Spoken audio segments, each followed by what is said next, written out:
ஏடிஎம்க்கு என்ன அப்ரிவியேஷன்னா automated teller machine. ஓகேவா? இப்போ எல்லார் வீட்லயுமே அப்பா அம்மாட்ட வந்து ஏடிஎம் கார்டு இருக்கும், உங்ககிட்ட இருக்காது. சரியா? ஏடிஎம் கார்டு இப்படிதான் இருக்கும். அதில் பார்த்தீங்கன்னா 16 இலக்க எண்கள் இருக்கும்.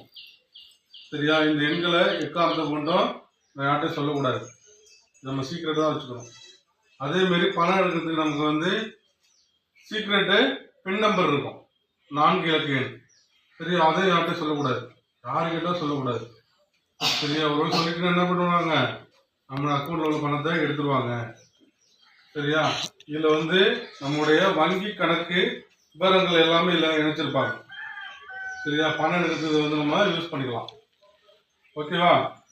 பணத்தை எப்படி எடுக்கணும்னா ஏடிஎம்ல போயிட்டு சொல்றாங்களா, இன்சர்ட் யுவர் கார்டு கேளுங்க, இல்ல கார்டை சொல்லிடணும்.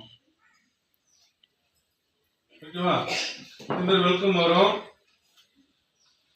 அதுக்கப்புறம் லாங்குவேஜ் கேட்போம், நம்ம இங்கிலீஷ் டைப் பண்ணிட்டோம்.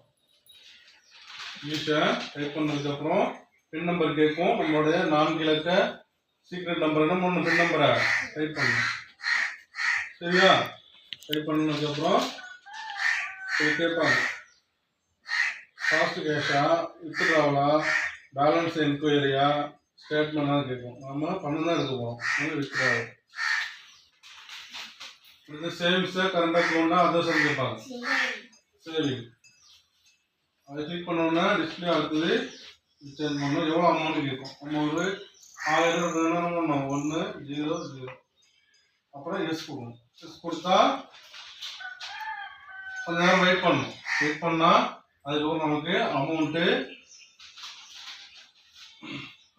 கலெக்ட் யுவர் கேஷ்னு வரும். அப்புறம் நம்ம என்ன பண்ணோம், அமௌண்ட்டை இதுலேருந்து நம்ம எடுத்துக்க வேண்டியதான். ஓகேவா? இப்போ கடைசியாக வந்து நம்ம என்ன பண்ணோம், மறக்காம நம்மளுடைய கார்டை எடுத்துக்குவோம். வீட்டுக்கு அவசியமா கார்டை வந்து பார்த்து நம்ம எடுத்து போடணும். நிறைய பேர் என்ன பண்ணிடுவாங்க, மிஸ் பண்ணி போடுறாங்க. சரியா? இப்போ புரியுதா ஏடிஎம் யூஸ் பண்ணணும்னு? ஓகே.